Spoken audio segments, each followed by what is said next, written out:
Забелязахме, че доста от играчите на Delta Earth всъщност не разбират как работи командата Orders. Затова в този клип аз ще ви я представя по най-бързия и прост начин.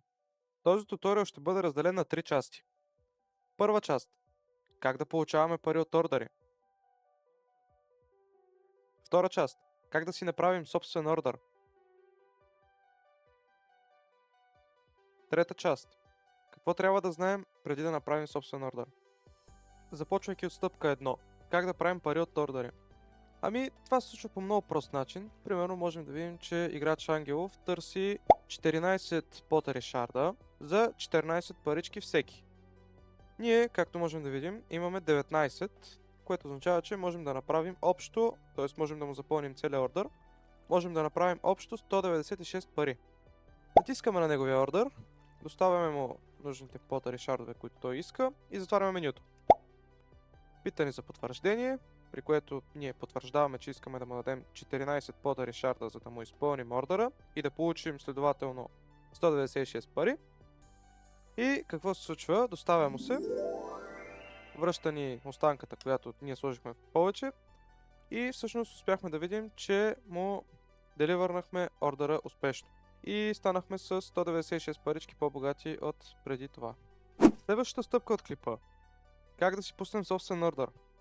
Това се случва по още по-прост начин, като отворим менюто за ордери, натиснем на Your Orders, Manager Listings, където пише, и New Order, за да създадем нов ордер. Айтъмът, който ние ще желаем да търсим, т.е. който играчите да ни дават на нас, като имате и търсачка, но аз лично ще избера, да кажем, диаманти за примера. Цена на диамант. Примерно искам да платя по 50 парички за един диамант, който ми бъде доставен. Колко диаманта ще търся? Ще търся 64 диаманта, цял стак. И какво разбираме? Тотално на цяло ще ни струва 3200, за да пуснем ордер. Следователно аз нямам толкова пари, така че ще се върна след малко, когато ги имам. Обратно тук сме, имаме парите, можем да създадем нашия ордер. Ето, аз поръчах да ми бъдат доставени 64 диаманта. Ето го нашият ордер за 50 парички всеки един диамант. Общо 3200. Сега играчите, когато съберат нужните диаманти, ако преценят да ми ги доставят, могат да го направят, когато натиснат, нали, и следва стъпка 1, която беше преди малко. И сега е време за трета част от клипа, какво всъщност трябва да знаете преди да пуснете собствен ордер. Ами, както видяхте преди малко в стъпка 2, на мен ми трябваха 3200 пари преди да пусна самия ордер, за да може, нали, да му платя на съответния човек, който намери ордера. Няма как да пусна ордер за съответната сума, защото аз няма как да я платя, ако не съм я задал предварително.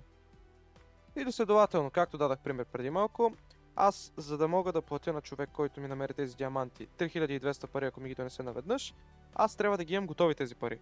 Или с други думи, вие заключвате тези пари, докато имате активен ордер. Надявам се разбрахте, не е толкова сложно. Като цяло, влезте и се уверете сами как работи, IP-то е на екрана и в описанието. Очакваме ви!